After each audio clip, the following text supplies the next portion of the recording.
Hello money 9। नमस्कार, hello money 9 में आप सभी का स्वागत है। मैं हूं सुमित और भारतीय बाजारों में कई दिनों की एक ब्रॉडर मार्केट की खरीदारी के बाद आज थोड़ा सा रिलीफ है। आज थोड़ी सी हल्का मार्केट है। आज थोड़ा सा ऐसी बिकवाली है जहां पर ब्रॉडर मार्केट्स दबाव के साथ कामकाज कर रहे हैं। कई दिनों से लगातार, इनफैक्ट 6 सत्रों से लगातार जो ब्रॉडर मार्केट्स हैं वो तेजी में थे। आज ब्रॉडर मार्केट थोड़ा सा कूल ऑफ हुए हैं। इंडेक्स के लिहाज से देखा जाए तो करीब करीब 500 साढ़े 500 की गिरावट सेंसेक्स में है। निफ्टी जो कि 150 अंक नीचे है, आधा % बिकवाली यहां पर है। निफ्टी बैंक जो कि आधा % नीचे कामकाज कर रहा है। मिड कैप इंडेक्स 1% नीचे और स्मॉल कैप इंडेक्स में करीब करीब आधा % के आसपास की बिकवाली आज देखने को मिल रही है। कल एक शेयर की गिरावट के सामने 2 शेयर तेजी में थे। आज एक शेयर की तेजी के सामने 2 शेयर गिरावट पे कामकाज कर रहे हैं। 16 साढ़े 1600 शेयर बिकवाली में है और 800 साढ़े 800 शेयरों में खरीदारी आज देखने को मिल रही है। आज बातचीत करने के लिए हमारे साथ डॉक्टर रवि सिंह मौजूद हैं, जिनसे हम बातचीत करेंगे मार्केट्स को लेकर भी और डॉक्टर साहब से बातचीत करेंगे इंडिविजुअल स्टॉक्स को लेकर भी। डॉक्टर साहब, क्या हो गया? आज सुबह आप ऑफिस आए थे, हमसे ऐसी क्या नाराजगी कि दोपहर में नहीं आए? सब ठीक?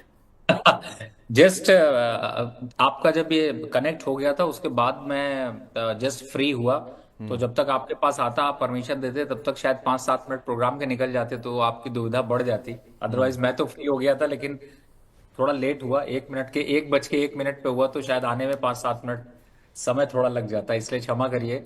और लेकिन मार्केट क्या लग रहा है डॉक्टर साहब? दर्शक तब तक शायद पेशेंस बनाकर बैठ नहीं पाते। अभी बाजार क्या लग रहा है डॉक्टर साहब? आज थोड़ा रिलीफ है, मतलब कल जो लगातार कई दिनों से तेजी थी ब्रॉडर मार्केट्स में, आज थोड़ी सी बैकफुट पर है। क्या देख रहे हो आप मार्केट्स में? देखिए सुमित जी, बिल्कुल आपने सही कहा। इस समय मार्केट में थोड़ा सा कूल ऑफ देखने को मिल रहा है, लेकिन आप अगर देखें तो स्टॉक स्पेसिफिक मूवमेंट उतना ही जबरदस्त है जितना तेजी से अभी चल रहा था। इंडेक्स स्पेसिफिक यहाँ पर थोड़ी प्रॉफिट बुकिंग देखने को मिल रही है, और निफ्टी के लेवल्स जहां तक देखे जाएं तो मुझे लगता है, बिल्कुल आपने सही कहा, थोड़ा सा कूल ऑफ और हो सकता है। 24,650 के आंकड़े तक एक बार को डिप मार सकता है। बैंक निफ्टी भी इसी हिसाब से थोड़ा सा करेक्शन जोन में रहेगा, और हो सकता है आपको 54,500 तक के लेवल देखने को मिले। लेकिन स्टॉक में जो रैली है, और स्टॉक में जो मौका है, और स्टॉक में जो प्रॉफिट बुक करने का मौका है, उसको बिल्कुल यहां पर मिस नहीं करना। और उसी की चर्चा पूरे 1 घंटे तक चलने वाली है। तो आप अपने स्टॉक्स भेजिए, और हम लोग उन स्टॉक्स में अभी बने रहना है, या बने रह के गलती करना है, या फिर बने रहने के साथ प्रॉफिट बुक करके निकलना, उसकी चर्चा करते हैं। तो उन सब स्टॉक्स पर बातचीत होगी ही डॉक्टर साहब से कुछ ही देर में, और हंसी मजाक तो हमारा चलता ही रहता है, उस पर तो हम चर्चा करेंगे ही। लेकिन जरा पहले कुछ वो निफ्टी के गेनर लूजर आपकी स्क्रीन पर आते हुए दिखाई पड़ेंगे, जहां पर आज खरीदारी बिकवाली है। आज कोल इंडिया में खरीदारी है, ओएनजीसी तेजी में है, हिंडाल्को, टाटा स्टील, इन दोनों में खरीदारी देखने को मिल रही है। इसके अलावा अगर बिकवाली वाले शेयरों की बात किया तो निफ्टी में आज टूटने वाले शेयरों में इटर्नल, जोमैटो का नाम है, सिप्ला, हीरो मोटोकॉर्प, मारुति, यहां पर थोड़ी बहुत बिकवाली है। इसके अलावा मिड कैप साइड पर जहां पर खरीदारी देखने को मिल रही है उसमें BHEL है, यूनियन बैंक है, सेल है, डिक्सन टेक है, जहां पर खरीदारी है। बिकवाली वाली साइड की अगर बात की जाए तो आज थोड़ा बहुत प्रेशर है कोचिन शिपयार्ड में, एस्ट्रल में, RVNL में, आइडिया में, यानी कि डिफेंस और रेलवेज में वापस प्रॉफिट टेकिंग है थोड़ी सी। स्मॉल कैप साइड पर जहां पर खरीदारी है उसमें न्यूजन है, जेंसार है, PG इलेक्ट्रोप्लास्ट है, गॉडफ्रे फिलिप्स है, जहां पर खरीदारी है। बिकवाली वाली साइड पर कुछ नाम कामकाज कर रहे हैं तो आज थोड़ी बहुत बिकवाली है राइट्स के अंदर, टीटागढ़ रेल में, रेलटेल में और इरकॉन में, यानी कि रेलवे शेयर, जहां पर थोड़ी सी प्रॉफिट टेकिंग आज देखने को मिल रही है। अरे डॉक्टर साहब, आज ये पूरा PSU बास्केट चमका हुआ है, बारिंग रेलवेज, जैसे कि कोल इंडिया, ONGC, यहां पर खरीदारी है। क्या व्यू रख रहे हो आप इनमें? देखिए, अब बिल्कुल आज आपको, इनफैक्ट मैं इस चैनल की नहीं, आज किसी भी चैनल पे देखे तो आपको सबसे पहले ONGC का बाइंग का कॉल ही दिखाई दे रहा होगा। और आ, अब ट्रैप में नहीं फंसना है, इसलिए सोच समझ कर आप लोग बाय करिएगा। जो चल रहा है वही सिर्फ चलेगा, ऐसा कोई गारंटी यहाँ पर नहीं दिख रहा। लेकिन एक चीज आपने बड़ी अच्छी कही।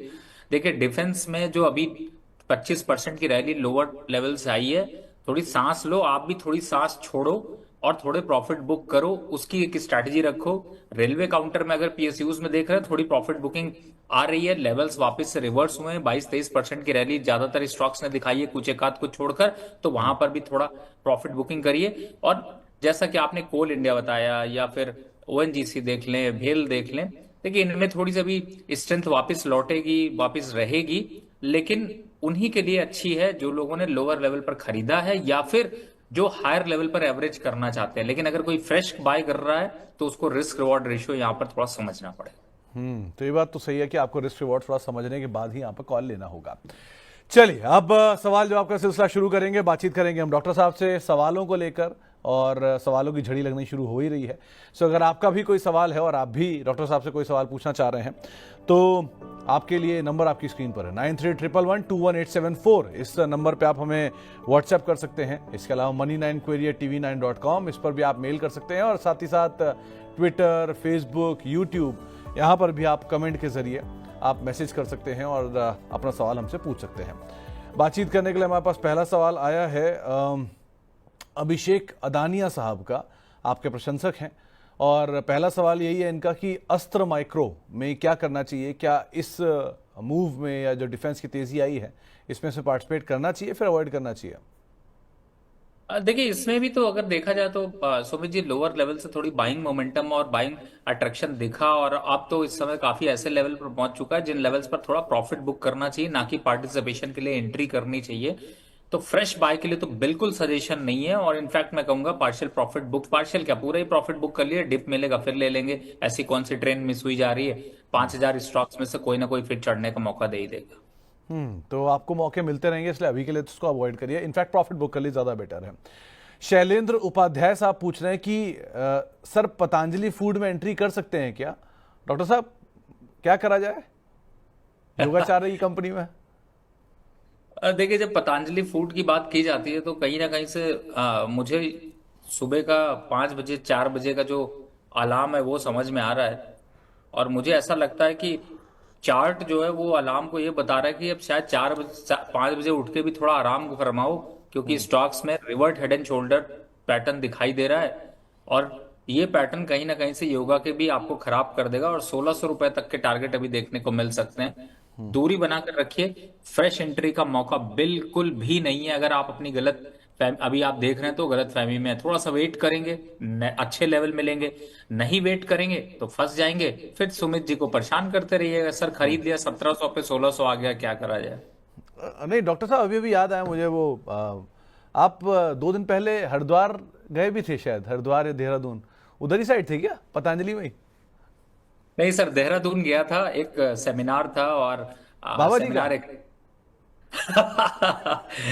नहीं नहीं, बाबा जी का नहीं था, लेकिन हाँ स्टॉक के बाबाओं का जरूर था। और शेयर मार्केट पे जितना योगा से समस्या सॉल्व नहीं होती, उससे ज्यादा समस्या होती है सॉल्व जब आपका ऐसा शो आता है, क्योंकि लोगों की जो सवाल है उनका अगर सोल्यूशन ना मिले तो आप चाहे कितना भी योगा कर लीजिए, गैस की प्रॉब्लम फंसी जाती है। तो मुझे लगता है कि ये सारी चीजें थोड़ा दूर रखती हैं आपको, और नहीं, शेयर मैं मार्केट इसीलिए पतंजलि का सवाल पूछने में हंसा था कि आप 2 दिन पहले उसी साइड थे, तो मुझे लगा शायद उधर ही मतलब योगा वोगा कराने या फिर कोई प्राणायाम करने गए हो, लेकिन आप तो उलट सिचुएशन में थे।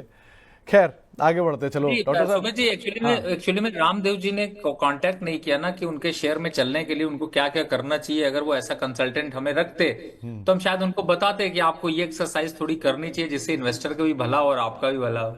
चलिए सुन ही रहे होंगे वो आपको, देखिए शायद आ जाए लेटर। अच्छा आगे बढ़ते हैं डॉक्टर साहब, एक सवाल आया है ढींगरा साहब का HCL को लेकर। इन्होंने लंबी अवधि के लिए लिया है, 5 साल का इनका नजरिया है। सो अभी तो जो आया मूव हुआ, लेकिन 5 साल के लिए क्या किया जाए?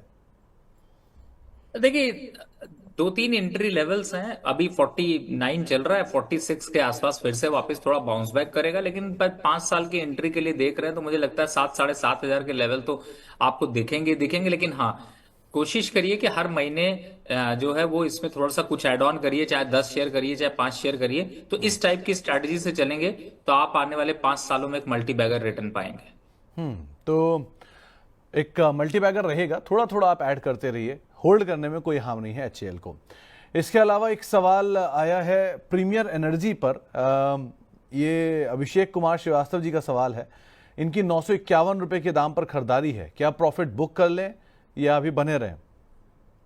देखिए आपकी जगह मैं होता तो जरूर प्रॉफिट बुक कर लेता, और बने रहने की जहां तक बात है तो थोड़ा डिप का इंतजार कर लेता हूँ। 5% के आसपास का करेक्शन अगर आ जाएगा तो एंट्री कर लूंगा, नहीं आएगा तो भी मैं प्रॉफिट से ही खुश रहूंगा। तो मुझे ऐसा लगता है प्रॉफिट बुक करना ज्यादा समझदारी है।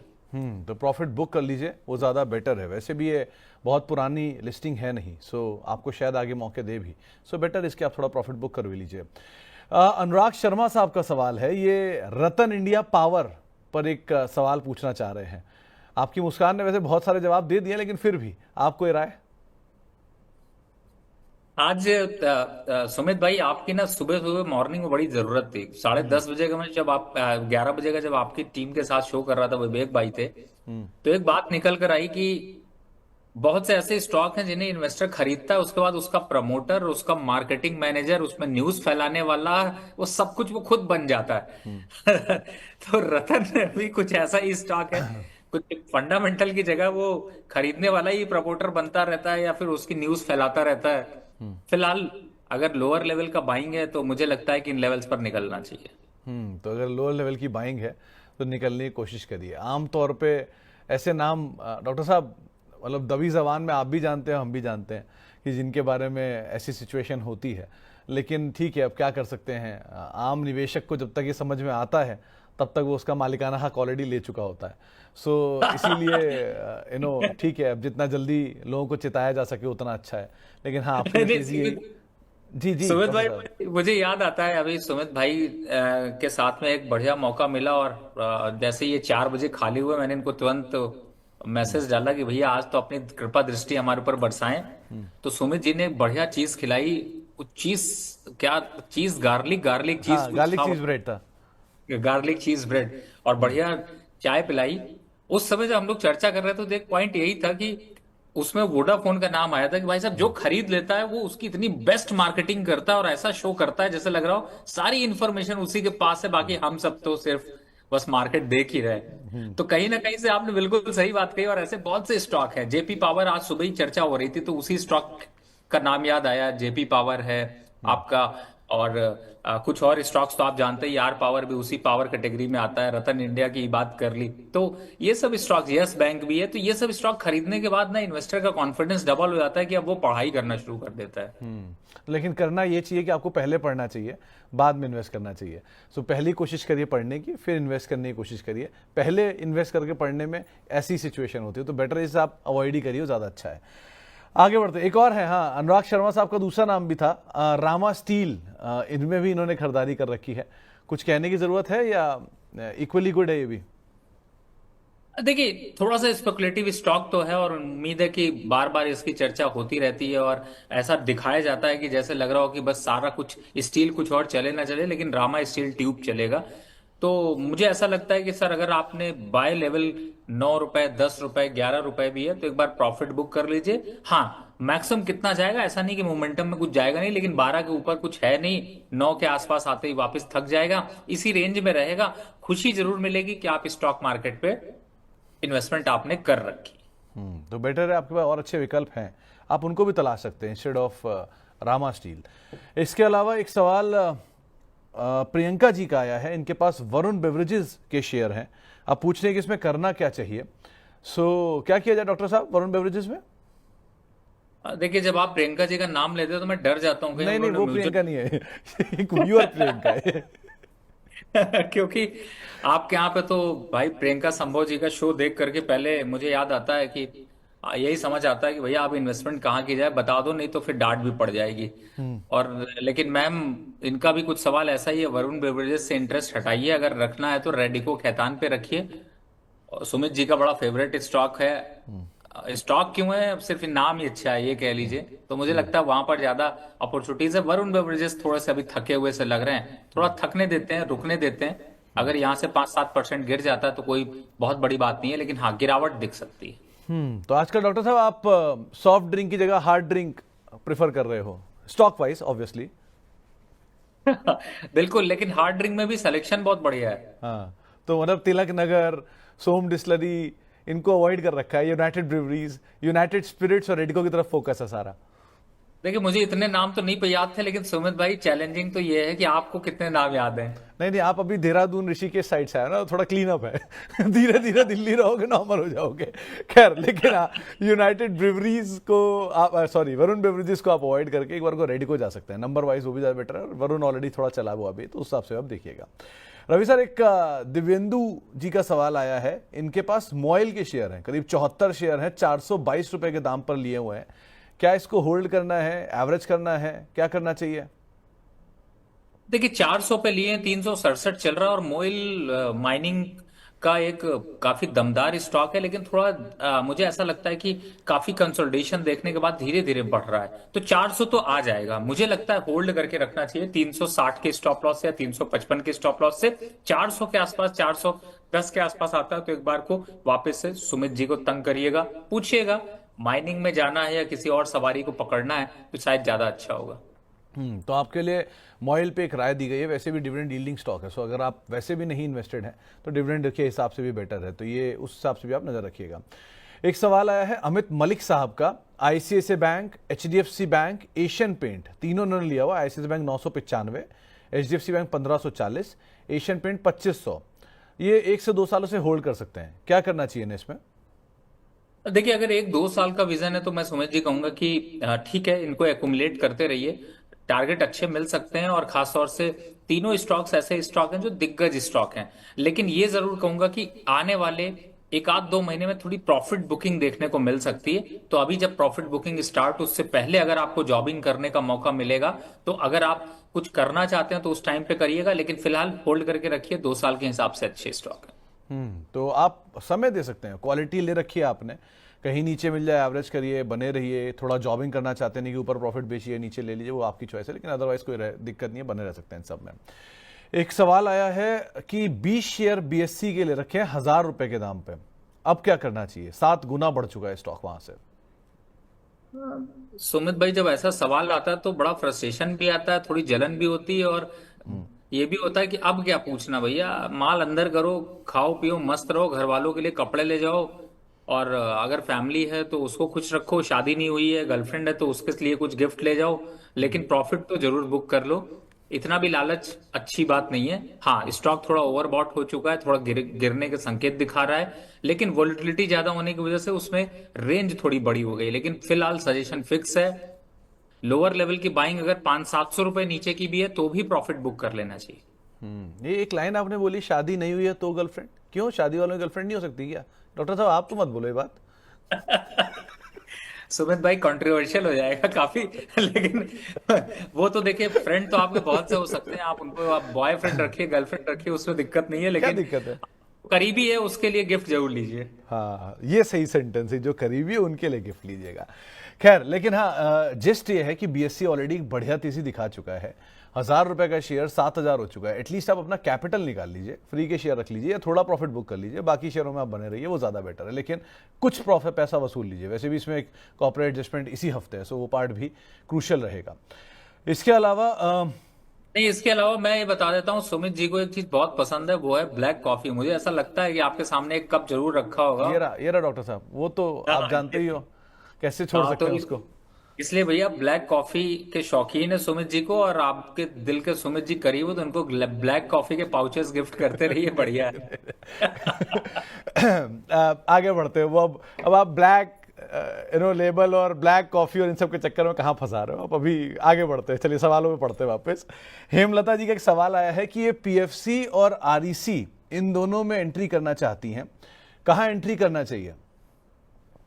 देखिए, पीएफसी, आरईसी और पीटीसी तीनों ले लीजिए, मैं एक की बात नहीं कर रहा, और तीनों में पार्शियल एंट्री कर लीजिए। एंट्री कितनी करनी है? 100 रुपए अगर मुझे टोटल लगाने थे तो उसमें से 30 से 40% तो एंट्री करंट लेवल पर बनती है, और थोड़ा सा अगर कंसोलिडेट कर जाता है 1-आध हफ्ते बाद, फिर से वापस खरीदारी वही सेम कर लीजिए। तो 2 पार्ट में डिवाइड करके इन तीनों स्टॉक्स को, आरईसी, पीएफसी, पीटीसी, तीनों को इंक्लूड कर लीजिए, ज्यादा अच्छा है। अच्छा, तो आरईसी, पीएफसी, पीटीसी तीनों को आप इंक्लूड कर सकते हैं, कोई दिक्कत नहीं है इसमें। सत्यव्रत आचार्य हमारे साथ ओडिशा से मौजूद हैं। आचार्य साहब नमस्कार।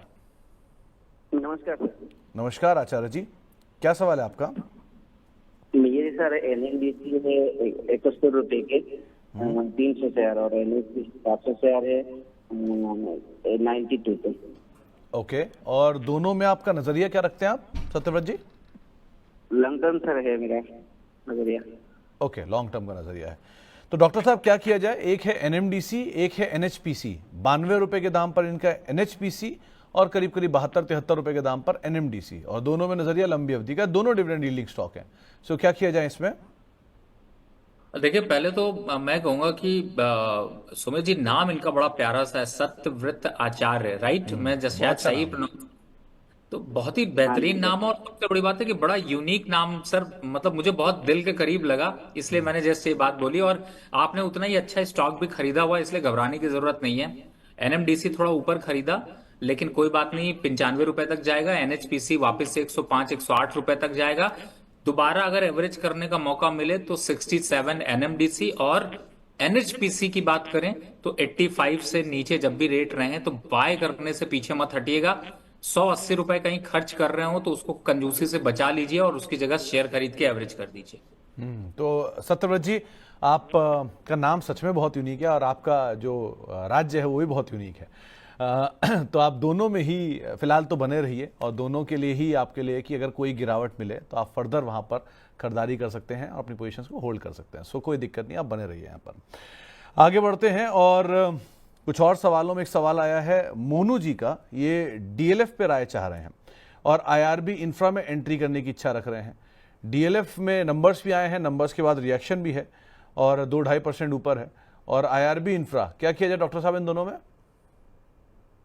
तो देखिए सुमित जी, मेरा बताने का मूड नहीं कर रहा है। ना हो, मैं आपकी शक्ल देख रहा था, आप इधर उधर पता नहीं कहाँ देखने में लगे हुए थे। मुझे लगा वो नहीं बाजू नहीं, वाले मैं जो। मैं इसलिए मैं अभी देख रहा था, अभी स्क्रीन मेरे जस्ट सामने आई और मैंने देखा कि 672 675 लोग आपको इस समय लाइव देख रहे हैं। बाकी सारे लोग खाने में बिजी हैं, आएंगे या आएंगे फिर डॉक्टर साहब, आएंगे चैनल आएंगे। बदलने में बिजी हैं। नहीं नहीं, आ तो जाएंगे आ जाएंगे, आप पेशेंस रखिए। नहीं नहीं नहीं, बिल्कुल बिल्कुल, मैं पेशेंस तो है, लेकिन मैं यही कहना चाहता हूँ, पहले चैनल बदल लीजिए, इधर उधर जाइए, थोड़ा नुकसान खाइए, फिर वापस आइए और फिर प्रसाद खाइए। तो अरे भैया, सीधे सीधे जुड़े रहो, अपने दोस्तों की भी हेल्प करो। 1 घंटे का शो है, 1 घंटे में आपके पोर्टफोलियो चमक जाएंगे, या फिर आपके पोर्टफोलियो में वो राय मिल पाएगी जिससे आप एक्शन ले पाएंगे। इधर उधर सवाल भेजते रहेंगे, कोई लेगा नहीं। और रही बात इनके स्टॉक्स की, अगर बात करूं तो देखिए फिलहाल अभी तो चिंता की बहुत ज्यादा यहाँ पर सिचुएशन नहीं है, इसीलिए मैंने टाइम भी लिया। हाल मतलब कि आपको हाल फिलहाल में ऐसा कुछ घबराने वाली बात नहीं है, पोजीशन को होल्ड करके रखें।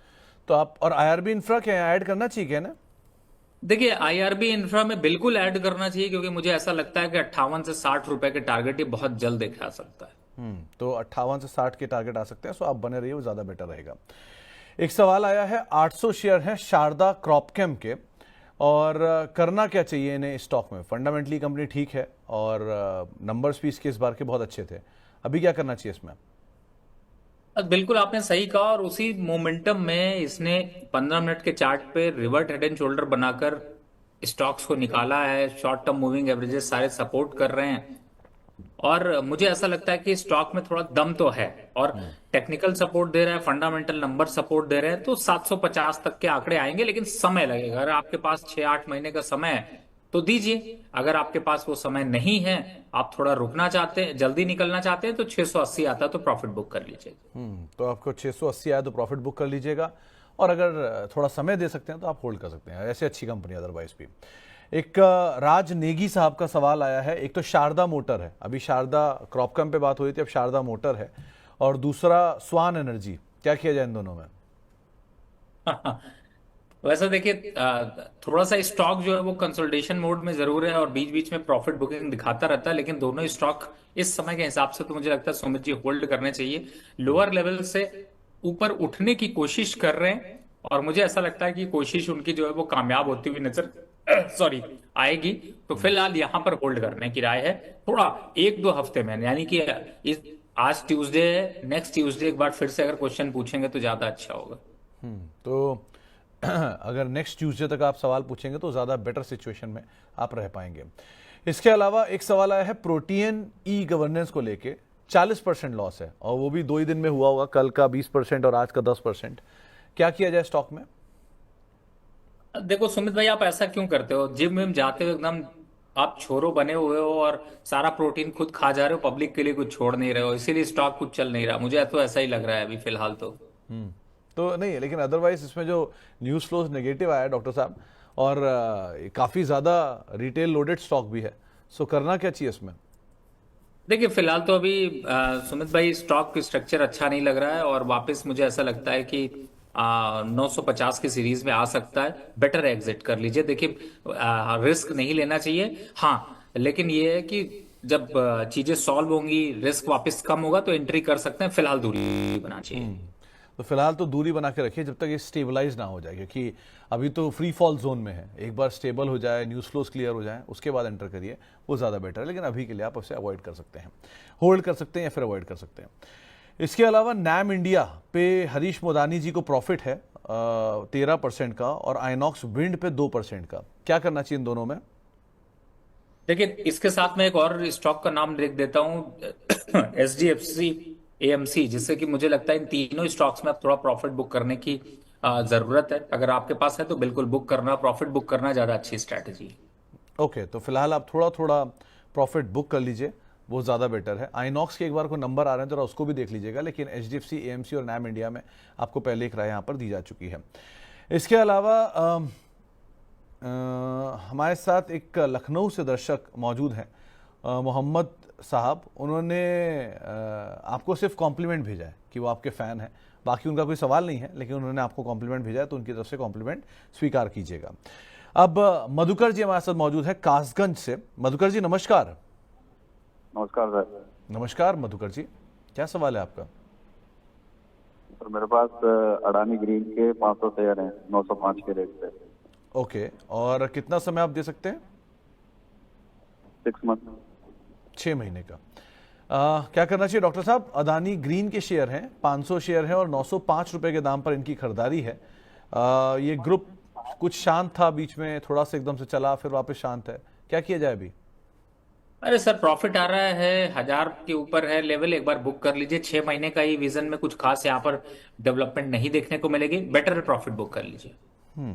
तो सर आपके लिए राय डॉक्टर साहब की तरफ से है कि आप थोड़ा सा मुनाफा लेकर निकल जाइए, और बहुत ज़्यादा 6 महीने में बदलाव की उम्मीद नहीं लग रही उन्हें, लेकिन राय यही है कि आप थोड़ा प्रॉफिट टेक कर लीजिए यहाँ पे। निशांत झा साहब का एक सवाल आया है जुपिटर वैगन पर। करीब करीब 505 रुपए के दाम पे इनकी खरीदारी है और 685 शेयर हैं।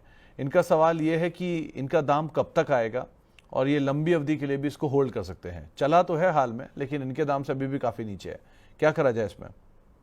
देखिए, बिल्कुल आपने सही कहा, होल्ड करके रखिए। चला भी है लेकिन अभी थोड़ा प्रॉफिट बुकिंग जोन में है, और मैंने पहले ही बताया कि रेलवे और डिफेंस में जो प्रॉफिट मिल रहे हैं इनको थोड़ा लेने की कोशिश करिए, ज्यादा वेट मत करिए।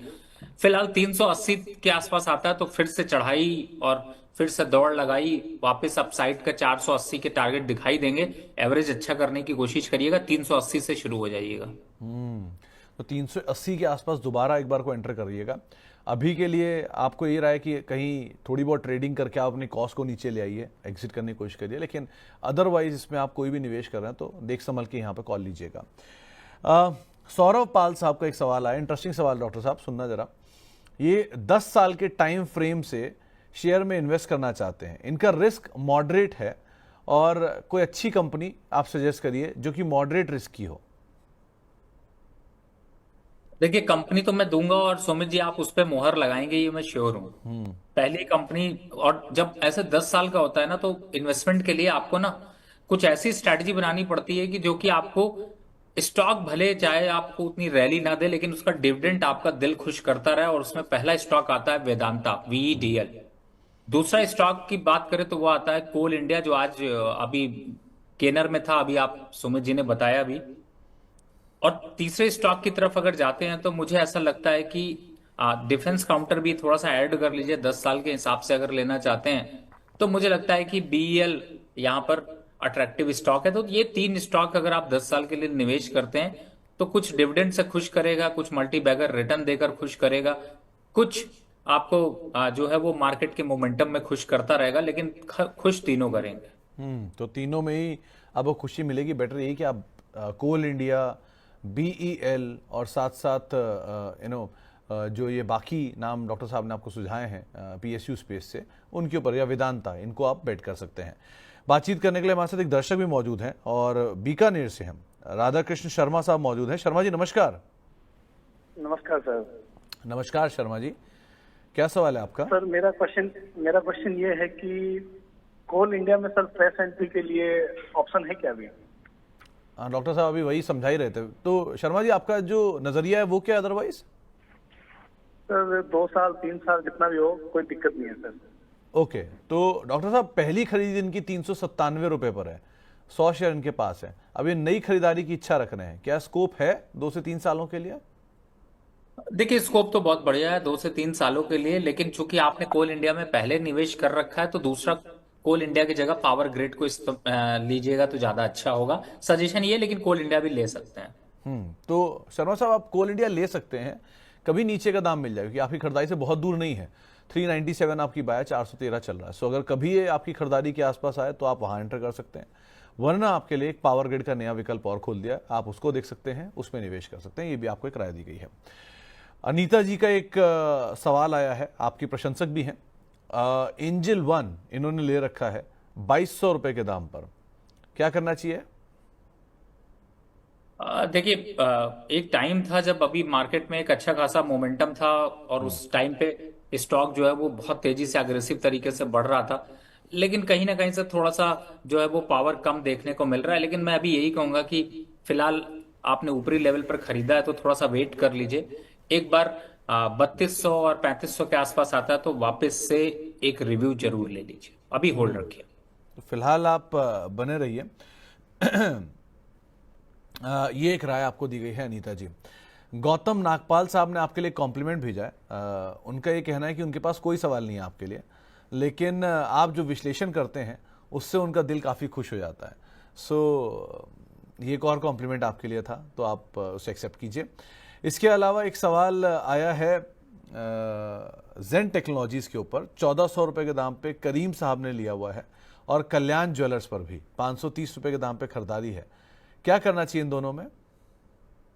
देखिए जेनटेक को तो कहूंगा कि यहाँ पर होल्ड कर लीजिए, जेन टेक्नोलॉजीज अभी ठीक लग रहा है, लेकिन कल्याण ज्वेलर से यहाँ पर एग्जिट कर लीजिए। उसकी जगह पे मैंने कई स्टॉक्स आपको बताए हैं, जैसे अभी चर्चा हो रही थी पावर ग्रिड की, ले लीजिए सर, वो ज्यादा अच्छे स्टॉक हैं।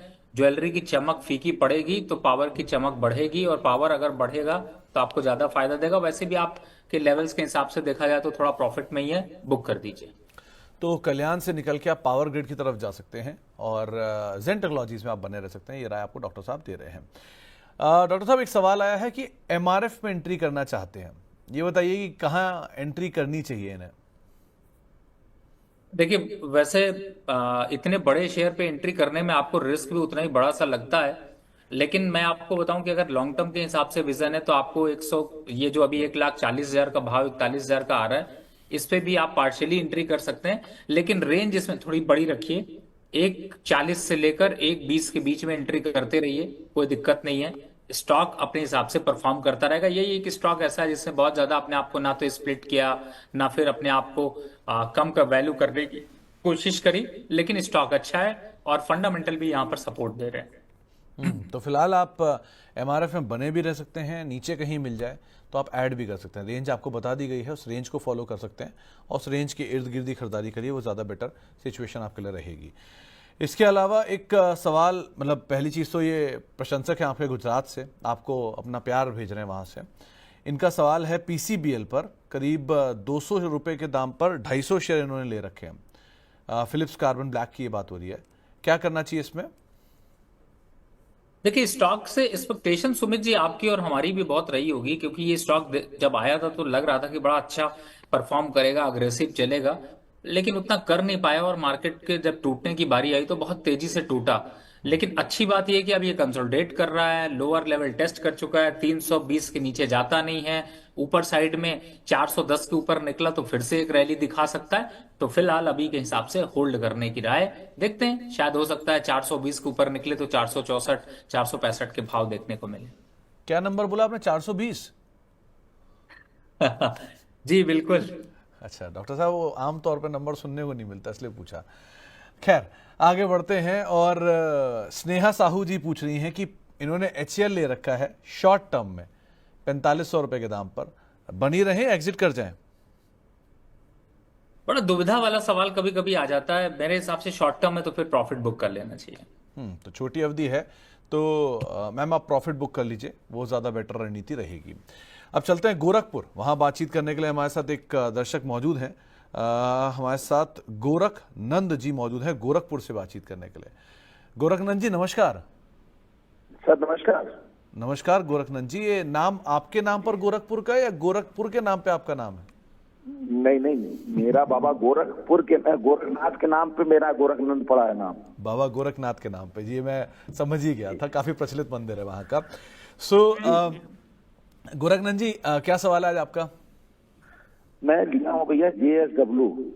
कौन से वाला है? Steel, energy, holding? JSW energy, sorry energy ji. तो 374 रुपए लिया हूँ, 374 शेयर है, 613 पे लिया हूँ मैं। इसको 374। एवरेज करना चाहता हूँ, किस जगह एवरेज करना होगा? और समय अवधि क्या दे सकते हैं गोरखनाथ जी? मैं लॉन्ग टर्म का हूँ भैया, लॉन्ग टर्म के इन्वेस्टर है। ओके, साल 2 साल 3 साल जो भी रहेगा। जी जी। तो डॉक्टर साहब क्या किया जाए? इनके पास JSW स्टील, JSW एनर्जी के शेयर हैं, खरीदारी थोड़ी ऊपर लेवल की है, लेकिन नंबर इस बार के ठीक ठाक थे, इस कंपनी के परफॉर्मेंस भी बेटर थी। क्या किया जाए? देखिए, मेरे हिसाब से सुमित भाई, इसको पोजीशन को बिल्कुल जो एवरेज करने की वो बात कर रहे थे, उसको 480 से स्टार्ट कर देना चाहिए। अभी फिलहाल 507 रुपए चल रहा है, तो थोड़ा एक आध 2 वीक के बाद शायद आपको वो डिप देखने को मिले। अगर मिलता है तो वहां पर एड ऑन करना शुरू कर सकते हैं। तो गोरखनाथ जी, अगर आपको कहीं नीचे मिलना शुरू करे, 400 रुपए की रेंज में आ जाए, वहां आप थोड़ा थोड़ा यहाँ पर ऐड करना शुरू कर सकते हैं। इस बार के नंबर ठीक है, कंपनी भी अच्छी है, इन टोटल आप बने रह सकते हैं, थोड़ा समय ले सकती है, लेकिन बने रहने में कोई हार्म नहीं है यहाँ पे। जयंत विश्वास साहब का एक सवाल आया है IFCI के ऊपर, 67 रुपए के दाम पर इन्होंने खरीदारी की है, क्या करना चाहिए इसमें डॉक्टर साहब? देखिए, IFCI उतना परफॉर्मेंस दे नहीं पा रहा है जितना हम लोग एक्सपेक्टेशन रखते हैं, और काफी हायर लेवल पर खरीदा है, लेकिन फिलहाल 45 के स्टॉप लॉस से कहूंगा अभी वेट कर लीजिए। लेकिन एक बार को अगर 60 के आसपास आ जाए तो भी आप रीचेक जरूर लीजिएगा। तो 60 के आसपास अगर आ जाए तो एक बार को रीचेक जरूर करिएगा। अभी के लिए तो फिलहाल बने रही है, लेकिन ये बात सही है कि हाँ, परफॉर्मेंस थोड़ी वीक है, और अदरवाइज भी इसके ऊपर आप नजर रखिएगा। इसके अलावा अब एक सवाल आया है BHEL के ऊपर, प्रिया जी का एक सवाल है। इन्होंने 307 रुपए के दाम पे खरीदारी कर रखी है, और अभी तो इन्हें काफ़ी लॉस हो रहा है। सो क्या करना चाहिए इन्हें, जहां पर लॉस कम हो जाए, या कोई शेयर आप सजेस्ट कर पाएं जो इनकी सिचुएशन को थोड़ा प्रॉफिटेबल बना दे? नहीं, देखिए, मुझे ऐसा लगता है कि BHEL भी 252 के ऊपर निकला, तो इसको जरूर एवरेज करने की कोशिश करिए। और मुझे ऐसा लगता है कि अब दुख भरे दिन बीतते रहो भैया, अब सुख भायो रे, वो वाला हाल है। और थोड़ा सा यहाँ से पुल बैक करेगा, 307 रुपए तो नहीं, लेकिन 280 तक आ सकता है। लेकिन आपको स्ट्रैटेजिकली थोड़ा सा यहाँ पर निकलना पड़ेगा। तो 252 के ऊपर चलता है, बिना सोचे समझे थोड़ा एवरेज जरूर करिए। तो 252 के ऊपर निकले, एवरेज करिए, थोड़ा ऊपर आए आप एग्जिट करिए, और इस तरीके से अपनी कॉस्ट को नीचे करके यहाँ से आप एग्जिट कर सकते हैं। एक और सवाल आया आनंद वर्मा साहब का। एक तरफ तो इनके पास एथर का IPO है जो भी हाल में आया था, तो उसमें क्या करें, और दूसरा जी एंटरटेनमेंट, आप काफी बखूबी इस कंपनी को जानते भी हैं, 140 रुपए के दाम पे खरीदारी है, क्या किया जाए इन दोनों में? सर, बढ़िया प्रमोटर बने रहिए, न्यूज भी दीजिए दबा के। क्या दिक्कत है जब सारी दुनिया कह रही है कि कंपनी को लॉस है, फिर भी आपके अंदर बड़ी हिम्मत है। सर, पैसा अगर ऐसे ही बर्बाद करना है, कहीं बर्बाद करते रहिए, कोई दिक्कत नहीं है। और जिस कंपनी का आपने दूसरे शेयर लिया हुआ है जी का, फिलहाल उसका चैनल भी शायद कोई देखना भी नहीं चाहता। दूसरी तरफ है कि कंपनी में तो ऑलरेडी कुछ खास बचा नहीं फंडामेंटल के नाम पर। मुझे लगता है सर, इस तरीके के स्टॉक्स को एंट्री करने से पहले पूछा करिए, और अगर फंस गए हैं काट दीजिए सौदा। अभी मैंने NHPC बताया, IRB इंफ्रा बताया, इससे सस्ते हैं, दुगने स्टॉक मिल जाएंगे, उनको ले लीजिए, इनकी मार्केटिंग बंद हो जाएगी। तो better is sir, Zee entertainment के केस में तो एक चीज़ साफ है कि पिछले 10 साल में या 12 साल में स्टॉक ने कोई खास रिटर्न नहीं दिया इसका। अगर आप पूरा 10 साल का चार्ट भी देख लेंगे तो आपके पास एक बेटर ऑप्शन वहाँ पर रह सकता है, आप उनको भी ऑप्ट कर सकते हो। और अदरवाइज एथर केस में भी नई लिस्टिंग है, सो थोड़ा समय दीजिए, और उसके बाद देखते हैं क्या करना चाहिए इसमें। इसके अलावा एक सवाल लेमन ट्री पे है, कुलदीप कुमार साहब का है। इनके पास 146 रुपए के दाम पर खरीदारी है। आप घूमते टहलते भी काफ़ी हैं डॉक्टर साहब यहाँ वहाँ, कैसा लग रहा है ये? देखिए, वैसे मुझे ये तो नहीं पता, और मैं प्रमोशनल के लिए नहीं बोल रहा, लेकिन मैं इस बार लेमन ट्री के ही होटल पे गया था, और लेकिन लोगों को ये सजेस्ट किया था थोड़ा प्रॉफिट बुक करके चलते हैं, क्योंकि स्टॉक नीचे मिलेगा जिससे रूम रेंट आसानी से मिल पाएंगे। तो थोड़ा सा गिरेगा, 125 के आसपास तक आता है, वहां पर आता है तब खरीदिएगा। और फिर उसके बाद 144-45 आएगा तो प्रॉफिट बुक करके फिर घूमने निकल जाइएगा। तो रहिए लेकिन फ्री में रहिए। तो आप रहिए यहाँ पर, लेकिन बेटर ऑप्शंस आपके पास अवेलेबल है तो उनको देख सकते हैं। अगर हॉस्पिटैलिटी में जाना ही हो डॉक्टर साहब, तो कोई नाम है क्या? इंडियन होटल, ताज जीवीके, सेजिलिटी, इनमें से कोई नाम है क्या? आईटीसी मुझे इस समय ज्यादा अट्रैक्टिव लग रहा है, लेकिन ताज जीवीके थोड़ा सा अपर बैंड पर ट्रेड हो रहा है, तो थोड़ा सा बस वेट कर रहे हैं शायद मेरे ख्याल से। एक्चुअली में होता क्या है सुमित जी, हम लोग तो ये समझते हैं, और आप तो फिलहाल रील के देवता होते जा रहे हैं। मैं आपका नया नामकरण करने वाला हूं जल्दी से। क्या बंद करवाओगे क्या? मतलब आप तो सेटल हो, हम गरीबों की दुकान ही बंद करा दोगे क्या? नहीं नहीं नहीं नहीं, आपकी रील बड़ी कामयाब होती है, और सबसे बड़ी बात है कि कुछ ना कुछ नॉलेज देकर जाती है, जिसको लोग जो है एक बहुत बढ़िया चीज याद आ गई। अगर आप मुझे 1 मिनट दे तो मैं बोलने की कोशिश बोलिए करूं। डॉक्टर साहब, बोलिए। मेरे खिलाफ है तो मत बोलिए, बाकी आप बोलिए, जो मर्जी बोलिए, कोई दिक्कत नहीं है। सुमित भाई, मैं देहरादून में स्पीच दे रहा था, और वहां पर मुझे 3 वर्ड याद आए, और उन वर्ड से मुझे एक चीज समझ आई कि आपकी जो रील आती है उनको लोग जो है वो कैसे बढ़ाते हैं। पहला वर्ड होता है व्याख्यान, जिसका मतलब ये होता है कि आप जो अपने मन से जो क्रिएट करते हैं, जब आप नॉलेज होती है तो आप कुछ बोलते हैं, उसको कहते हैं व्याख्यान करना। एग्री। और एक होता है कि प्रवचन देना। प्रवचन देने का मतलब होता है आपने कहीं से स्टोरी सुनी, कुछ स्टोरी सुनी, फिर उस स्टोरी को आप उसी तरीके से स्टोरी टेलर में बताते हैं। और एक होता है परपंच। परपंच का मतलब ये होता है, आप समझ ही गए होंगे। तो आपकी जो रील है ना, वो बड़ी परपंच करने के काम आती है। मस्त इसलिए क्योंकि लोग उसको ना दूसरे दूसरे तरीके से पेश करते हैं। तो अच्छी बात यह है कि आप उनके लिए मटेरियल भी देते हैं कि भैया नॉलेज बढ़ाओ, लेकिन परपंच भी अपनी चाय पे चर्चा चालू रखो। तो बस जस्ट और मैंने ये स्पीच में लिटरली मैंने इनडायरेक्टली आप ही की बात करने की कोशिश करी थी कि ऐसी रीलें देखो, आजकल ऐसी रीलें मत देखो जो आपका टाइम पास भी नहीं कर पा रही हैं, ना कुछ आपको दे पा रही हैं। देखिए, लेकिन नॉलेज वाली रील देखिए।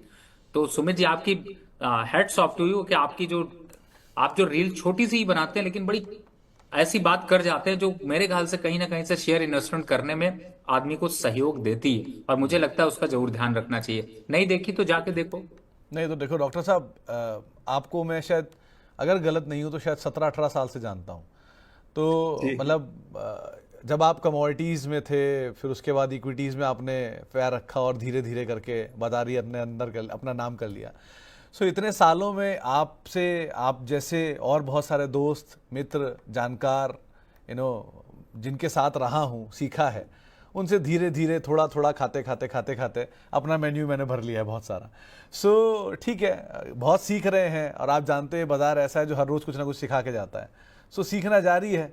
कुछ चीज़ें समझ में आती हैं तो समझ लेते हैं, नहीं आती तो आप लोगों से पूछ लेते हैं, आप लोग बता देते हो, धीरे धीरे करके हम उसे अपनी आसान भाषा में इनक्रिप्ट कर लेते हैं। तो काम चल रहा है, अपना भी, आपका भी, आपसे सीख सीख के हमारी भी दुकान चल जाती है, तो हम भी खुश हैं इसीलिए। तो बढ़िया है, ऐसे ही चलता रहेगा, उम्मीद है आगे भी। और ठीक है, आपकी तरफ से कॉम्प्लीमेंट आया, हमारे लिए सौभाग्य है हमारा, और आगे और बेहतर करने की कोशिश करेंगे ताकि और कुछ अच्छा सुनने को मिले, और बाकी चलता ही रहेगा ऐसे ही। खैर, बहुत बहुत शुक्रिया डॉक्टर साहब। सुमित जी, एक चीज के लिए कॉन्ग्रेचुलेशन आपकी टीम को भी कि आप लोगों ने आज एक माइलस्टोन अचीव किया है। मैं कहूंगा कि आप उसे बताएं तो ज्यादा अच्छा। और मुझे जहां तक पता चल रहा है कि आपकी रील ने वायरल करके भी आपके जो है वो व्यूवरशिप को काफी चार चांद। डॉक्टर साहब कह रहे हैं 18 लाख का जो नंबर आज यूट्यूब पे अचीव हुआ है, उसकी वो बात कर रहे हैं, जो नंबर में इम्प्रूवमेंट आ रहा है। और ये मतलब सभी दर्शकों का तो सहयोग इसमें हमेशा रहता ही है, जो हम लोग के साथ हमेशा बने रहते हैं हर घंटे।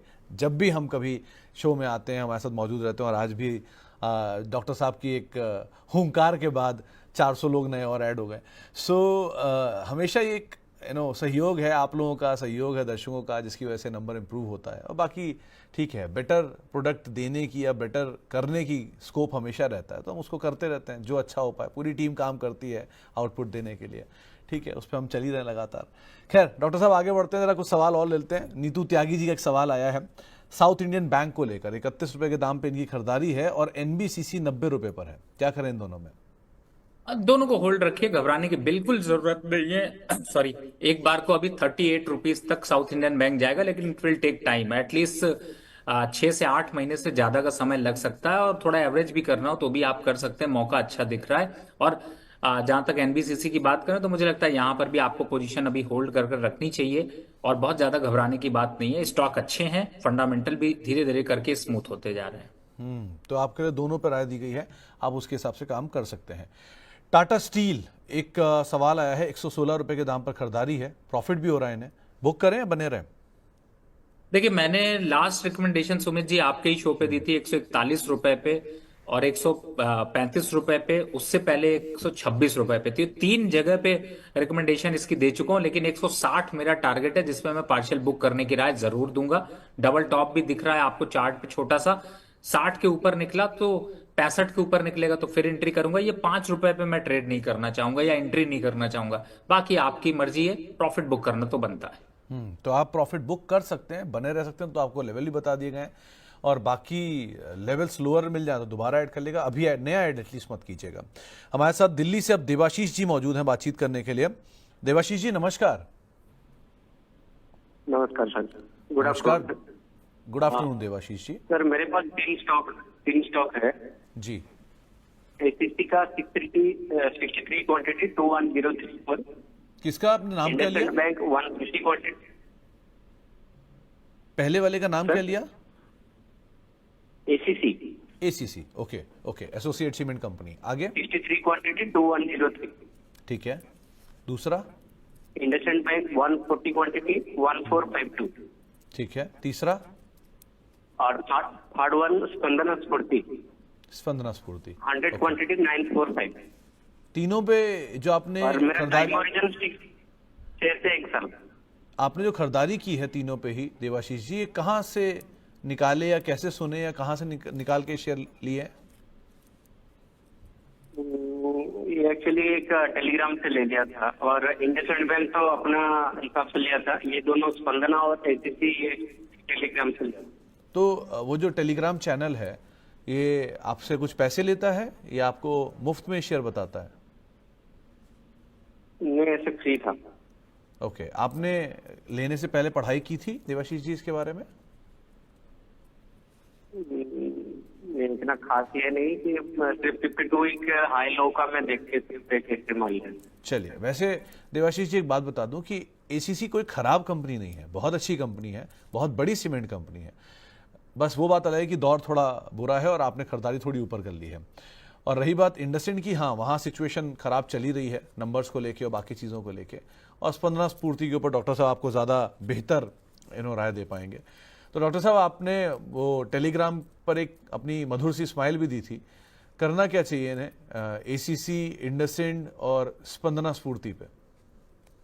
देखिए, मैं इसको एक चीज कहना चाहूंगा सर के माध्यम से। पहली बात है कि देखिए सर, बहुत से टेलीग्राम चैनल हैं। इनफैक्ट मैं आपको बताऊं तो बहुत से मेरे नाम के भी हैं, हो सकता है सुमित जी के नाम से भी बहुत हो। और हमने बड़ी साइबर में कंप्लेन करने की कोशिश करी, लेकिन होता कुछ भी नहीं है, लोग फ्रॉड बहुत करते हैं। दूसरा, हमारी एक आदत ये पड़ी हुई है कि हम 400 रुपए का डिश टीवी लगाते हैं और ये समझते हैं कि हम वहां से 40,000 से 4 लाख रुपए बना लेंगे। ये गलतफहमी दूर कर लीजिए आप सभी लोग। ये मेरा एकदम क्लियर इंडिकेशन है, क्योंकि ये चैनल वाले अपना चैनल चला रहे हैं, अपनी टीआरपी बढ़ा रहे हैं और आपको फंसा रहे हैं। जो सुमित जी ने कहने की कोशिश करी, देखिए एकदम साफ साफ बात है। आरएनडी करिए, समझिए, 10 लोगों से पूछिए, नहीं तो एक फाइनेंशियल एडवाइजर लीजिए, हेल्प लीजिए और उसके बाद करिए। एसीसी की बात कर लेते हैं। गिरा हुआ अभी स्टॉक है, थोड़ा सा और गिरेगा, 1850 के आसपास आता है, वहां थोड़ा एवरेज कर लीजिएगा, निकलने का मौका मिल जाएगा, क्योंकि आपका एवरेज थोड़ा लो हो जाएगा, पहला। दूसरा, जो स्टॉक इंडसइंड बैंक है उसको काट दीजिए, उसकी जगह बैंक ऑफ बड़ौदा ले लीजिए, ज्यादा स्ट्रॉन्ग स्ट्रेंथ है और वो ज्यादा तेजी से अपवर्ड मोमेंटम दिखा सकता है। स्ट्रैटेजिकली थोड़ा सा आपको अप्लाई करना पड़ेगा। तीसरे स्टॉक का तो क्या ही कहना, उसको 290 रुपए चल रहा है, काट करके पावर ग्रिड ले लीजिए। अच्छे स्टॉक्स लीजिए जिससे कि खतरा कम हो, और अगर खतरा आ भी जाए तो वो खतरा रिवर्स हो जाए। जैसे कि डिफेंस काउंटर देख लीजिए, लोग रोना शुरू हो गए थे कि डिफेंस काउंटर में कहां से मैंने इन्वेस्टमेंट कर दिया, और आज क्या है, लोग वापस से कह रहे हैं मैंने क्यों नहीं डिफेंस काउंटर में इन्वेस्टमेंट किया। तो सर, परसेप्शन बदलने में टाइम नहीं लगता, बस स्टॉक का फंडामेंटल और स्टॉक अच्छे होने चाहिए। तो परसेप्शन का तो डॉक्टर साहब ऐसे कहा जाता है, अब से कुछ दिन पहले जब वॉर चल रहा था और म्यूचुअल फंड 20% की होल्डिंग लेके बैठे थे, तब सबको लग रहा था कितने स्मार्ट होते हैं म्यूचुअल फंड जो 20% की होल्डिंग लेके बैठे हैं। अब जब बाजार वापस चल पड़ा, सबको लग रहा है कितने बेवकूफ़ होते हैं म्यूचुअल फंड जो 20% कैश लेके बैठे हैं ऐसे बाजार में। सो परसेप्शन तो रातों रात बदलता है, उसका तो कुछ कह ही नहीं सकते। लेकिन ठीक है, हाँ ये बात सही है कि आपको कुछ शेयरों में रहना चाहिए, कुछ में से निकल जाना चाहिए और अवॉइड करिए टेलीग्राम को। कोई भी शेयर आप कहीं भी सुनिए, पहले पढ़िए, समझिए, फिर इन्वेस्ट करिए। पैसा आपका है तो आपके हिसाब से ज़्यादा बेहतर जजमेंट कोई नहीं कर सकता इसके बारे में। इसके अलावा एक सवाल आया है अदानी पावर पर फ्रेश एंट्री करने के लिए क्या करना चाहिए? 520 530 का वेट करिए, 563 चल रहा है, थोड़ा सा वेट कर लीजिए। एक सवाल नागराज साहब ने पूछा है, आपका ये इसमें जजमेंट समझना चाह रहे हैं कि अगर कोई शेयर में एफआई और म्यूचुअल फंड अपना निवेश बढ़ा रहे हैं तो क्या राइट आइडिया है निवेश करने को लेकर? क्या निवेश करना चाहिए या अवॉइड करना चाहिए? इन्होंने दो नाम और नहीं जोड़े हैं, एफआई और म्यूचुअल फंड तो है, प्रमोटर अगर बेच रहा है और एफआई और डीआई खरीद रहे हैं तब क्या करना चाहिए? अगर प्रमोटर नहीं बेच रहा है और एफआई डीआई खरीद रहे हैं तब क्या करना चाहिए? सुमित जी, मैंने आपकी रील सुनी है, इसी पे अगर आप इसका जवाब देंगे तो मैं उसमें ऐड ऑन जरूर करूंगा। मैं चाहता हूं इसका जवाब जरूर आप दें, मैं ऐड ऑन कर दूंगा क्योंकि यहाँ पर शेयर की कोई रिकमेंडेशन नहीं है। तो आप बिल्कुल इस पे अपना जो है वो थोड़ी सी नॉलेज शेयर करें, मैं ऐड ऑन कर देता हूँ। तो डॉक्टर साहब एक एग्जाम्पल रखता हूँ, उससे आपको बहुत हद तक चीजें समझाने में आसानी रहेंगी। एक कंपनी आई थी कुछ दिन पहले, इजी माई ट्रिप, उस पर आपसे हमने कई बार बातचीत अदरवाइज की भी है। वहां प्रमोटर बेच रहे हैं लेकिन एफआईडीआई माल खरीद रहे हैं। सो ये केस स्टडी कैसी रहेगी? मतलब आप पिटवाना चाहते हैं प्रमोटर पिट्टी साहब से, ये कह सकते हैं क्योंकि देखिए जब इस तरीके के स्टॉक्स आते हैं तो मैं बिल्कुल ईज माई ट्रिप पे इसलिए कहता हूं कि जब ये 52-53 रुपए का था तो मैंने अपने इन्वेस्टर्स को दिया, लेकिन जैसे ही वो 48 रुपए का लेवल तोड़ा तो मेरी बुद्धि और नैन चक्षु वगैरह सब खुल गया और मुझे समझ में आ गया कि इस स्टॉक के कोई फंडामेंटल नहीं है, सिर्फ और सिर्फ हवाबाजी में स्टॉक। और गजब की बात है कि उनका मैनेजमेंट कैसे कुछ न्यूज को जबरदस्ती फ्लोट कर देते हैं जिससे कि स्टॉक चल जाए। तो मैं समझता हूं ऐसे स्टॉक से बिल्कुल दूरी बनाकर रखनी चाहिए और ये बिल्कुल सही एग्जांपल आपने दिया है। तो ये कोई जरूरी नहीं है कि म्यूचुअल फंड या एफआईआईज, उससे इंपॉर्टेंट ये है कि आप चारों को पकड़ कर रखिए। और मुझे ऐसा लगता है कि अगर म्यूचुअल फंड एफआईआईज खरीद रहे हैं और उनका विजन वैसे लॉन्ग टर्म का होता है, लेकिन आप उतना लॉन्ग टर्म शायद रुक नहीं पाएंगे, तो और उनकी रिस्क कैपेसिटी बहुत स्ट्रांग होती है। हो सकता है वो सिर्फ एक पार्ट खरीद रहे हो, अगला पार्ट बाद में खरीदें, या फिर उससे उस स्टॉक को खरीद के वो लॉस भी बुक करके निकल जाएं, आप उनको फर्क नहीं पड़ेगा। इसलिए आप अपनी कैपेसिटी के हिसाब से अगर इन्वेस्टमेंट करेंगे तो ज्यादा अच्छा है। तो आपको एक और एग्जाम्पल इसमें समझा देता हूं। अगर मान लीजिए एलआईसी ने किसी कंपनी में 2% स्टेक खरीदा जिस कंपनी की मार्केट कैप 1000 करोड़ रुपए है, तो एलआईसी के लिए उस पूरे प्रोजेक्ट की कीमत क्या ही होगी आपको पता ही है कि मतलब 1000 करोड़ रुपए की कंपनी में अगर एलआईसी मान लीजिए 2% लेता है, 2 करोड़ 4 करोड़ 5 करोड़ रुपए लगेगा। एलआईसी का टोटल एयूएम 45 लाख करोड़ है, जिसमें से वो 20% डालता है इक्विटी मार्केट में, जिसका सबसे बड़ा हिस्सा रिलायंस है। सो एलआईसी के लिए वो छोटा सा इन्वेस्टमेंट है, लेकिन आपके लिए वो पूरी पूंजी हो जाएगी एलआईसी को देखने के बाद। सो डॉक्टर साहब यही समझाना चाह रहे हैं कि किसी भी म्यूचुअल फंड का एफआईआई का जो नज़रिया होता है, एपेटाइट होता है या पोटेंशियल होता है, वो बहुत बड़ा होता है हम आम रिटेल निवेशकों के सामने। सो सिर्फ उनको ट्रैक करना भी ठीक नहीं है। उनको ट्रैक करना एक तरीका हो सकता है, लेकिन उनको ही ट्रैक करते रहना वो थोड़ा सा गलत होगा, तो उसका ध्यान रखिएगा। यूनियन बैंक ऑफ इंडिया में एंट्री करना चाहते हैं अमरेंद्र कुमार साहब, एंट्री करनी चाहिए क्या? देखिए थोड़ी सी इसके लिए नेगेटिव न्यूज जरूर थी, लेकिन मुझे ऐसा लगता है कि अगर पार्शियल एंट्री करना चाहते हैं तो बिल्कुल कर सकते हैं।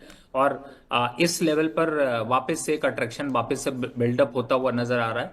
तो मुझे ऐसा लगता है कि 145 से 148 के भाव देखने को मिल सकते हैं, तो एंट्री की जा सकती है with stop loss of 5 rupees.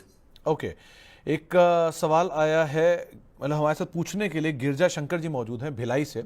गिरजा जी नमस्कार। गिरजा जी आप सुन पा रहे हैं? चलिए शायद संपर्क टूट गया, लेकिन इनके पास आईआरसीटीसी और टीटागढ़ 2 शेयर हैं, दोनों रेलवेज के हैं। टीटागढ़ करीब 1420 पे खरीदारी है और आईआरसीटीसी में भी इनकी खरीदारी है 1012 पर। रेलवे शेयर चले लेकिन इस भाव तक नहीं पहुंचे, क्या किया जाए? देखिए सब चल जाएगा, लेकिन आईआरसीटीसी से संभावनाएं बहुत कम हैं। और मुझे ऐसा लगता नहीं कि ये उतना चल पाएगा। बेटर इसकी जगह पे आप आरबीएनएल खरीद लीजिए या आईआरएफसी खरीद लीजिए, लेकिन आईआरसीटीसी तो 100% छोड़ दीजिए। बाकी दूसरा स्टॉक ठीक है, उसको होल्ड करके रखिए। थोड़ा सा 1-2 वीक के बाद रिव्यू जरूर लीजिए। चलिए, एक सवाल आया है नेहा खान जी का। इनके पास चेन्नई पेट्रो के शेयर हैं, ये पूछ रहे हैं कि क्या 900 रुपए तक जाएगा? आप क्या राय रखते हो? देखिए, चेन्नई पेट्रो स्ट्रांग तो है, लेकिन 900 रुपए के आंकड़े को छुएगा नहीं छुएगा, इसके लिए थोड़ा सा अभी यहाँ पर वक्त लगेगा।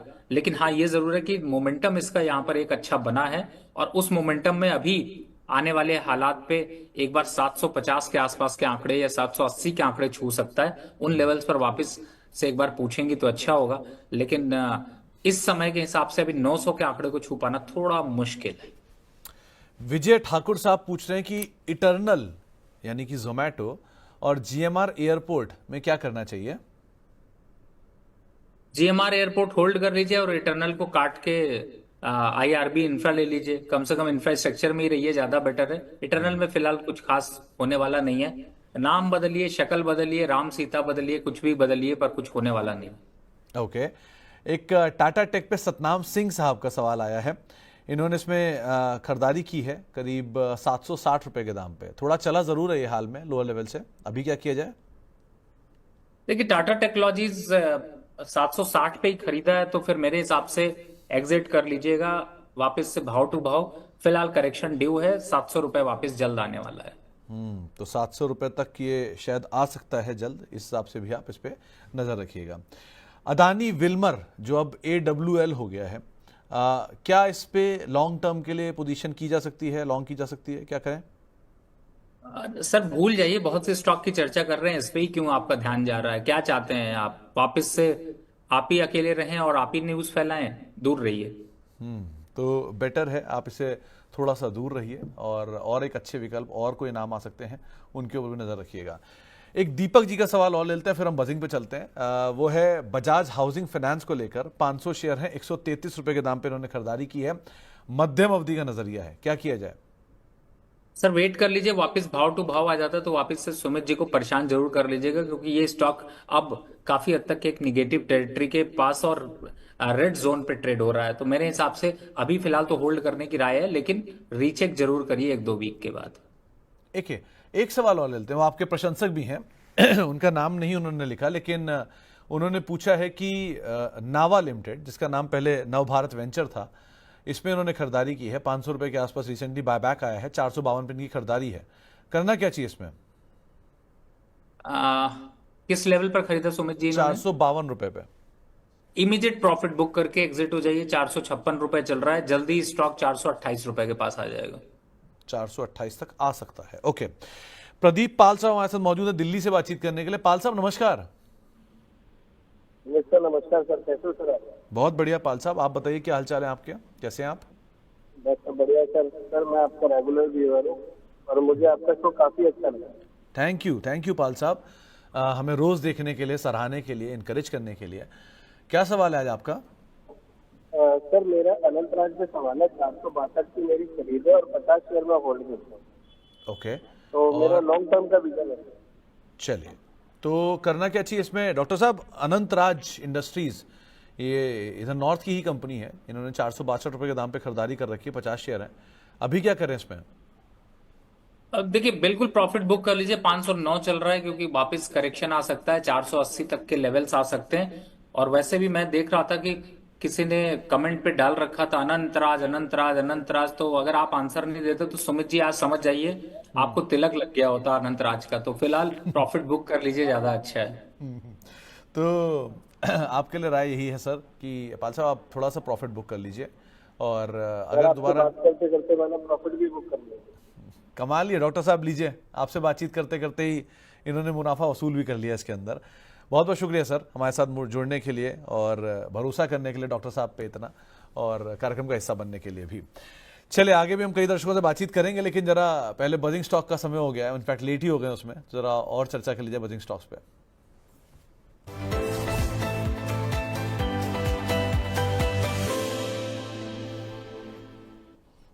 डॉक्टर साहब बहुत सारे नाम हैं और आज भी बहुत इंटरेस्टिंग नाम आपके लिए ढूंढ के लाए हैं हम। पहला नाम तो है DLF, इस पे भी बात हो भी रही थी। इसके नंबर्स आए, नंबर्स इस बार तो ठीक आए हैं, 3-3.5% ऊपर ये स्टॉक कामकाज कर रहा है, मार्जिन भी इनके थोड़े टूटे जरूर हैं, लेकिन अदरवाइज नंबर्स के बाद रिएक्शन पॉजिटिव साइड पर है। क्या किया जाए इसमें? इम्पैक्ट है इसमें तो प्रॉफिट बुक करना चाहिए, क्योंकि स्टॉक्स यहाँ पर निगेटिव टेरिटरी से पॉजिटिव की तरफ आया है, लेकिन ये नंबर्स की वजह से आया, तो फंडामेंटल का एक सपोर्ट जरूर मिल रहा है, लेकिन अट्रैक्टिव लेवल 680 के आसपास आते हैं, 754 चल रहा है, प्रॉफिट बुक करना चाहिए। ओके, एनएलसी इंडिया दूसरा नाम है, इसके भी नंबर्स आए। नंबर्स में वैसे numbers on a face of it थोड़े वीक दिख रहे थे, लेकिन अदरवाइज नंबर्स बेटर है। क्या किया जाए एनएलसी इंडिया में? होल्ड करके चल सकते हैं, वापस से 260 के आसपास के लेवल देखने को मिलेंगे, तो इसको आपको अभी होल्ड करके रखना। एक नाम और आया है, बहुत समय बाद सुनने को मिला है, वो है HEG। घाटा आया है इस बार इनका, और ये और ग्रेविटा दोनों एक साथ चलते थे। कल ये नंबर से पहले चला भी था काफी, आज ये वापस नंबर्स के बाद 5% नीचे है। क्या करें इसमें? देखिए, बिल्कुल सही कहा आपने, और इस स्टॉक में अब निगेटिव टेरिटरी की तरफ मूव करता हुआ जा रहा है, तो 460 रुपए के आंकड़े वापस आ सकते हैं, तो इससे दूर बना लीजिए। ओके, पेपर स्पेस से जेके पेपर, इसको आप कैसे रीड कर पा रहे हो डॉक्टर साहब? यहाँ पर भी जो नंबर आए हैं वो थोड़े से प्रेशर में ही है, मुनाफा भी इनका टूटा है, 2 डिजिट में आया है, रेवेन्यू में भी फॉल है। अभी क्या करें? स्टॉक के अंदर भी कुछ हद तक नेगेटिव ही इम्पैक्ट है, सो कैसे देख रहे हो आप जेके पेपर को? थोड़ा डिप जरूर आएगा, बिल्कुल सुमित जी, लेकिन बाइंग करने का मौका भी आएगा 325 और 330 की रेंज में, और अगर लॉन्ग टर्म का विजन है तो होल्ड कर सकते हैं। 380 तक के आंकड़े आएंगे, लेकिन it will take time, at least 8 to 9 months. तो मुझे लगता है अगर शॉर्टर पीरियड है तो एग्जिट कर लीजिए, लॉन्गर पीरियड है तो होल्ड करके रखिए, और एवरेज जो बताया उन लेवल्स पर जरूर करिए।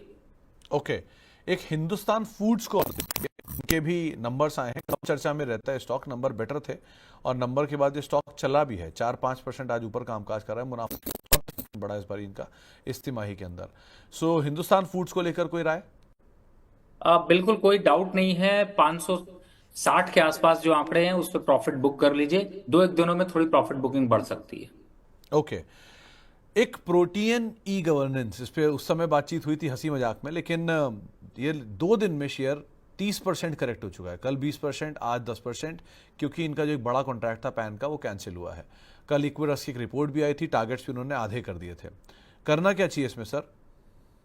देखिए, जो अभी गिरावट है इस पे ये मत जाकर कूद जाइएगा कि ये डिप आ गया, बाय कर लेते हैं, लिमिट अभी नहीं दिखाई दे रही। फिलहाल 950 के आंकड़े दिखाई दे रहे हैं, तो दूरी बनाकर रखिए। 950 के आसपास आता है तो सुमित जी को तंग करिए, वापस से पूछिए, रिव्यू लीजिए, उसके बाद एंट्री करने की सोचिएगा। फिलहाल दूरी बना लीजिए। तो फिलहाल आप इसमें दूरी बना के रखिए, लेकिन 950 के इर्द गिर्द कहीं मिले तब एक बार को आप नजर बना के रख सकते हैं। तो फिलहाल बजिंग स्टॉक्स में यही सारे थे, इनको एक बार कहीं समेटते हैं और लौटते हैं वापस 1-2 सवालों पर, फिर डॉक्टर साहब के जरा कॉल्स भी देखते हैं। तो फिलहाल बजिंग स्टॉक में इतना ही।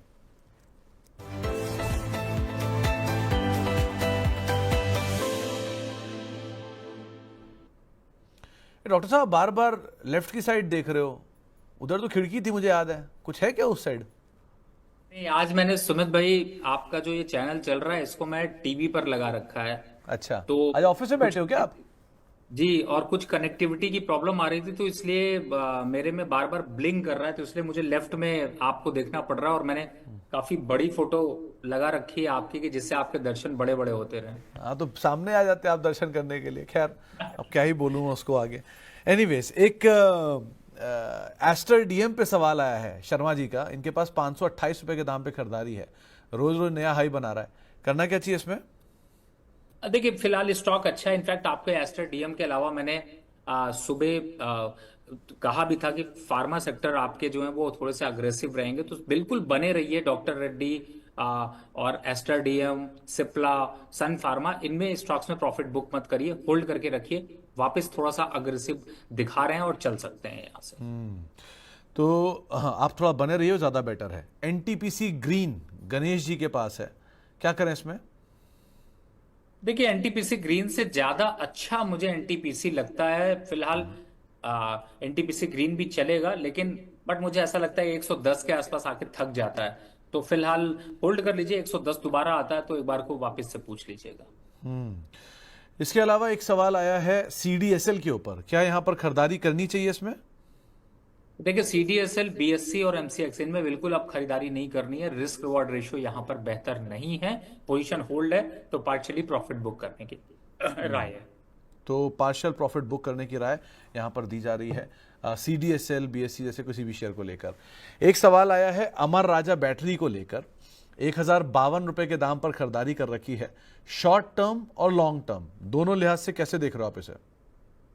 देखिए, इन दोनों पे कंपैरेटिव स्टडी मैंने लास्ट प्रोग्राम में आपको बताई थी, जिसमें कि अब एक्साइड इंडस्ट्रीज ज्यादा अच्छा लग रहा था और वो आपने देखा भी कि उस पर ज्यादा अच्छी तेजी देखने को मिली। फिलहाल स्टॉक अगर आप होल्ड करना चाहते हो तो बिल्कुल होल्ड कर सकते हैं। आपको 1150 तक के लक्ष्य देखने को मिलेंगे और अभी के फिलहाल 1150 के आसपास आता है तो वहां पर रिव्यू जरूर लीजिएगा। तो 1150 के आसपास है तो वहां पर आप रिव्यू जरूर लीजिएगा, लेकिन फिलहाल के लिए एक्साइड ज्यादा बेटर सिचुएशन में हमारा आ जाए कंपैरिजन में। और लास्टली एक विजय ठाकुर साहब का सवाल आया है आयरेडा को लेकर। इन्होंने 291 रुपए के दाम पे खरीदारी कर रखी है स्टॉक में, 291 शेयर है, सॉरी, 166 रुपए के दाम पर। यहां क्या करना चाहिए? सर, मौका मिला है, एक बार को प्रॉफिट बुक कर लीजिए, दोबारा फिर से आपको मिलेगा मौका खरीदारी करने का। 66 पे खरीदा, 70-76 था, थोड़ा पहले बात हो जाती तो अच्छा था, बट प्रॉफिट अभी बुक कर लीजिए, दोबारा लगा दीजिए, 155-160 के आसपास आके मिल जाएगा। ओके, आखिरी में आपके एक प्रशंसक आ गए, इसलिए उनसे भी उनका भी सवाल ले लेता हूं। उन्होंने, हरीश जी का सवाल है, मुथूट माइक्रो फाइनेंस ले रखा है 291 रुपीज के दाम पर, करना क्या चाहिए इसमें? देखिए, अभी कुछ दिन पहले काफी तगड़ा मुथूट फाइनेंस पे गिरावट देखने को मिली थी। माइक्रो फाइनेंस की बात करें तो थोड़ा सा उसका इम्पैक्ट भी यहाँ पर देखने को मिला। 120 के स्टॉप लॉस से इस पोजीशन को यहाँ पर होल्ड करने की राय है। फिलहाल कंसोलिडेट अगर करेगा तो पुल बैक करेगा, अगर कंसोलिडेट नहीं करेगा, इस लेवल तोड़ देता है तो एग्जिट होने की राय है। तब तक अभी होल्ड करिए। ओके, राम किशोर सिंह साहब पूछ रहे हैं सोम डिस्टिलरी में क्या करें? तो डॉक्टर साहब आजकल ले रहे हो क्या सोम डिस्टिलरी स्टॉक अदरवाइज? नहीं, देखिए, अभी सोम डिस्टिलरी अभी हमने चर्चा करी थी, उस पर रेडिको खैतान ज्यादा अट्रैक्टिव लग रहा है। अगर आपको लेना है तो आप उसको ले सकते हैं। सोम डिस्टिलरी में पोजीशन है तो बिल्कुल होल्ड करके रखिए, लेकिन फ्रेश बाय करने की रिकमेंडेशन अभी नहीं है। थोड़ा करेक्शन का वेट करेंगे। 135 और 130 के लेवल कंफर्टेबल जोन है, रिस्क रिवॉर्ड रेशियो बेहतर बनता है। तो आजकल आप रेडिको खैतान ले रहे हो? जी बिल्कुल, रेडिको खैतान लेने में ज्यादा समझदारी है। 3200 के टारगेट लंबे दिखाई दे सकते हैं। चलिए, हमारे साथ नरेंद्र भारद्वाज साहब मौजूद हैं, हमारे आखिरी दर्शक। नरेंद्र जी नमस्कार। नमस्कार सर जी। नमस्कार नरेंद्र जी। सर जी कैसे हैं? बहुत बढ़िया नरेंद्र जी, आप बताइए क्या हाल चाल है आपके, कहाँ से बोल रहे हैं आप? सर जी हम बाराबंकी यूपी से बोल रहे हैं। अच्छा, तो सवाल क्या है नरेंद्र जी आज आपका? सर जी अडानी टोटल गैस का शेयर है 917 ग्रेड पे 129 शेयर है सर। ओके, और कितना समय आप इसे और दे सकते हो? सर जी लगभग 1 साल दे सकते हैं। 1 साल और दे सकते हैं। और तो सर दूसरा है NHPC है सर। दूसरा कौन सा बोला आपने? NHPC sir. NHPC, ओके, किस भाव पे? ये सर जी है 97 ग्रेड पे, 497 सर। ओके, तो डॉक्टर साहब थोड़ी देर पहले NHPC पे तो होल्ड की राय दे चुके हैं, एक बारी फिर से पूछ लेता हूं। तो डॉक्टर साहब, एक तरफ है अदानी टोटल गैस, करीब 917 रुपए के दाम पे खरीदारी है, और दूसरा NHPC, क्या किया जाए इन दोनों में? देखिए, फिलहाल तो अदानी टोटल गैस की पोजीशन को काट के आप ले लीजिए IGL, जो कि चल रहा होगा इस समय 211-210 के पास। 3 गुना क्वांटिटी ले सकते हैं और उस स्टॉक में प्रोबेबिलिटी ज्यादा है कि वो आपको 30-40% की रैली दे सके आने वाले समय में। तो यहां पर ज्यादा बनता है। अदानी में थोड़ा सा अभी निगेटिव टेरिटरी देखने को मिल रही है, रेंज में फंसा हुआ स्टॉक, एग्जिट होने की राय है और स्विच कर लीजिए। NHPC होल्ड करके रखिए। जो लेवल्स बताएं 80, 75, 73 ये लेवल ऐसे हैं जिनमें जब मौका मिले कॉस्ट कटिंग करिए, खर्चा कम करिए, सब्जी कम खाइए, पानी कम पीजिए, लेकिन शेयर को ऐड करके एवरेज जरूर नीचे लाइए। चलिए, तो दोनों को लेकर राय आपको दी जा चुकी है, आप उसके हिसाब से यहाँ पे काम कर सकते हैं। अब सिंह साहब के जाने का समय भी हो रहा है, तो जाने से पहले जरा सिंह साहब के कुछ जो रॉक स्टार हैं वो भी देख लेते हैं।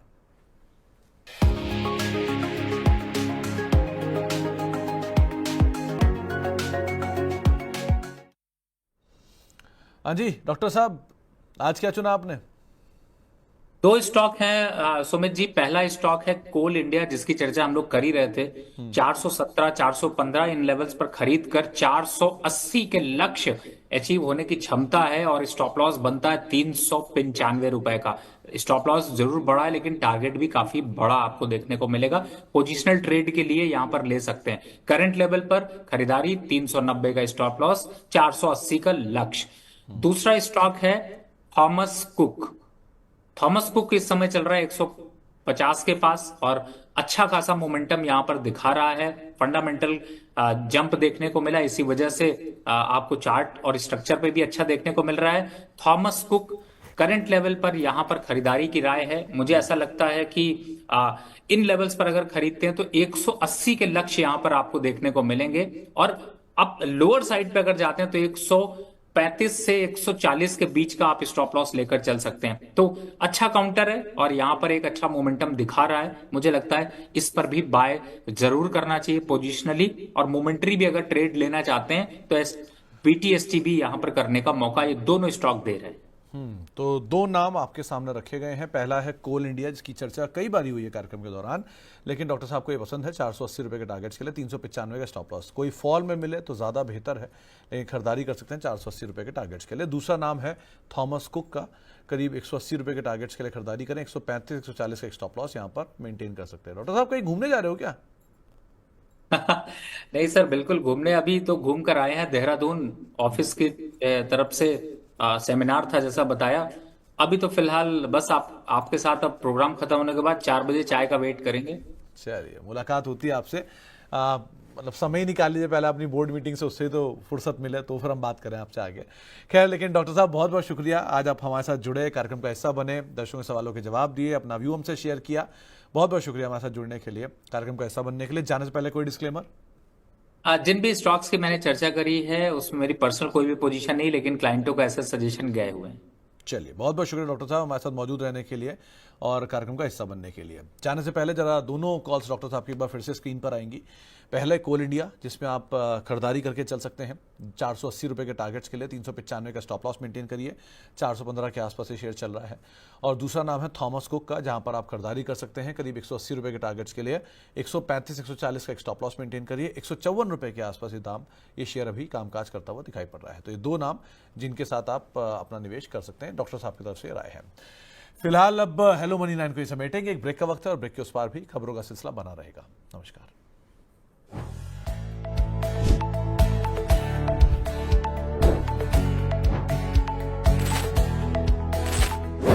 Hello money 9।